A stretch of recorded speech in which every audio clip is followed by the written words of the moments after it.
একটি সচেতনমূলক ভিডিও, বিশেষ করে যারা মোটর সাইকেল চালান এই ভাইদের উদ্দেশ্যে কথাটা বলা।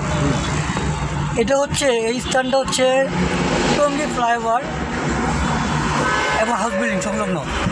এই যে ছোট ছোট যে ফাঁকগুলো দেখতেছেন না, এই যে একটু গ্যাপে, একটু পর গ্যাপে গ্যাপে যে ফাঁকগুলো, এই ফাঁকগুলোকে এই মোটর সাইকেল ভাইগুলো হুট করে এসে সামনে দিয়ে এই ছোটো ছোটো ফাঁকের ভিতরে মোটর সাইকেলগুলো ঢুকিয়ে দেয়।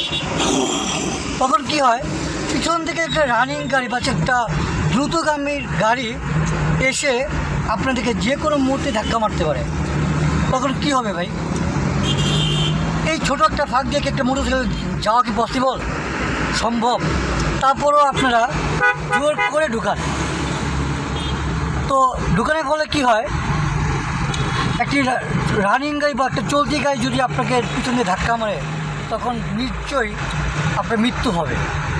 তো কেন ভাই এত রিস্ক নিয়ে আপনাকে এই এত ছোটো ফাঁকের ভিতরে বা চিপার ভিতরে মোটর সাইকেলটা ঢুকাইতে হবে?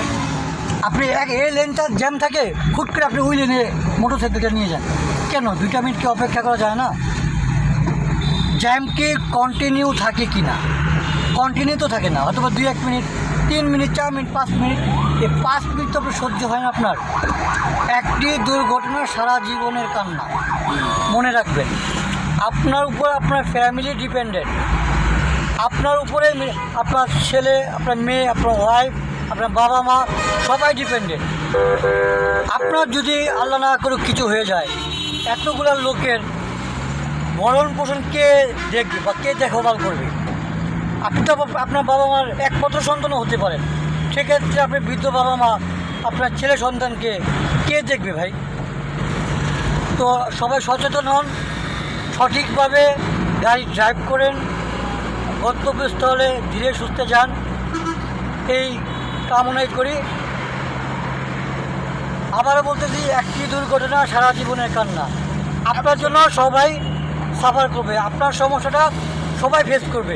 আলাদা করে আপনি মারাও গেলেন না, ইনজুরি হলেন গুরুতর, সেক্ষেত্রে আপনাকে কে দেখবে, কে দেখাশোনা করবে? লং টাইম দেখাশোনা একজন মানুষকে পসিবল? আর কত টাকা এখানে ব্যয় হয়? আপনি তো এত টাকা না থাকতে পারে, তখন কি আপনার ফ্যামিলিকে এটা কীভাবে মেকআপ করবে? সংসার চালাবে, বাসা ভাড়া দেবে, না খাবে, না আপনার চিকিৎসা করবে? বিষয়টা একটু মাথায় রাখবেন।